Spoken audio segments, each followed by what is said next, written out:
Je lis du livre de Matthieu chapitre 19 au verset 18 ce qui suit.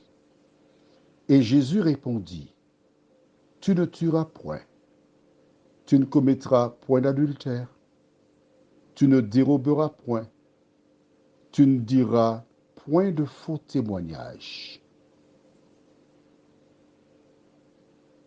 Prions. Notre Seigneur et notre Dieu,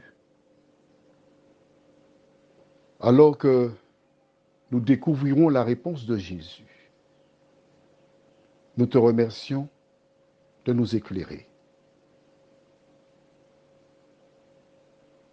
Nous te remercions de nous vider de tout ce qui n'est pas de toi. Au nom de Jésus. Amen. Voilà. Nous avons vu ce jeune homme qui est venu vers Jésus avec une question précise. Que dois-je faire de bon? Il a été, je me répète, vers Jésus. Jésus, le sauveur du monde. Nous sommes dans le Nouveau Testament. Et je m'adresse à toi. Tu dis être chrétienne. Qu'est-ce qu'une chrétienne? Quelqu'un qui suit le Christ. Donc si tu es une chrétienne, que dois-tu faire? Dis-moi. Tu dois suivre le Christ qui est quoi?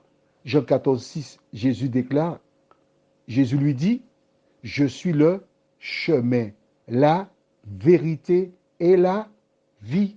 Nul ne vient au Père que par moi. Donc si Jésus est le chemin, que fais-tu?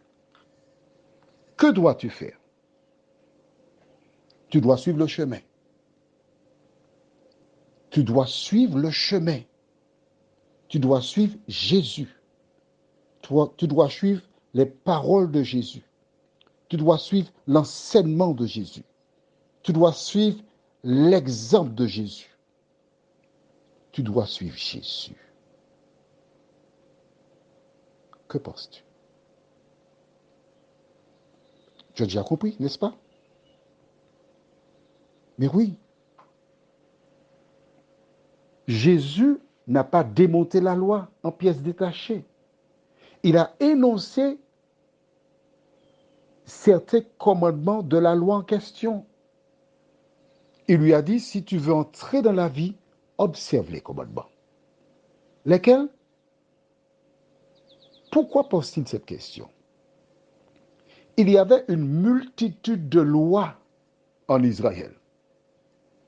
La loi cérémonielle, qui consiste pour les animaux, la loi concernant la fête des tentes, la Pentecôte, etc. Il y a beaucoup de lois. Et le jeune homme veut être sûr qu'il fait les bonnes démarches. Laquelle? Jésus énumère des commandements qui viennent des 10 commandements. À la lumière de cela, que te reste-t-il à faire? Quel raisonnement pourrait t'inciter à faire le contraire de ce que Jésus déclara? Prions. Seigneur, notre Seigneur, toi que des milliards dans le monde célèbrent chaque année au mois de décembre, toi dont des millions portent une croix autour du cou,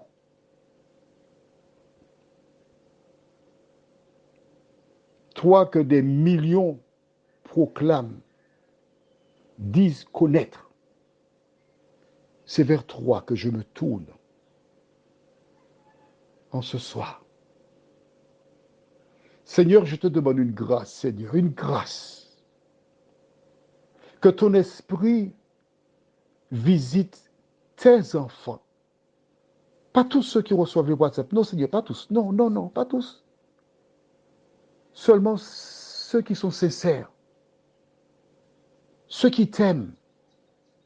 ceux qui veulent connaître la vérité, ceux qui veulent être sauvés, Seigneur. Oui, que l'Esprit les visite, qu'il les éclaire, qu'ils comprennent et qu'ils t'acceptent pendant qu'il en est encore temps. Car le jour vient où il sera trop tard pour prendre position pour toi. Le jour vient où des gens diront, la moisson est finie. Il n'y a plus rien à espérer. Il est désormais trop tard pour moi. Seigneur, pendant qu'il en est encore temps, merci de t'occuper de nous. Au nom de Jésus. Amen. Je te souhaite une bonne nuit.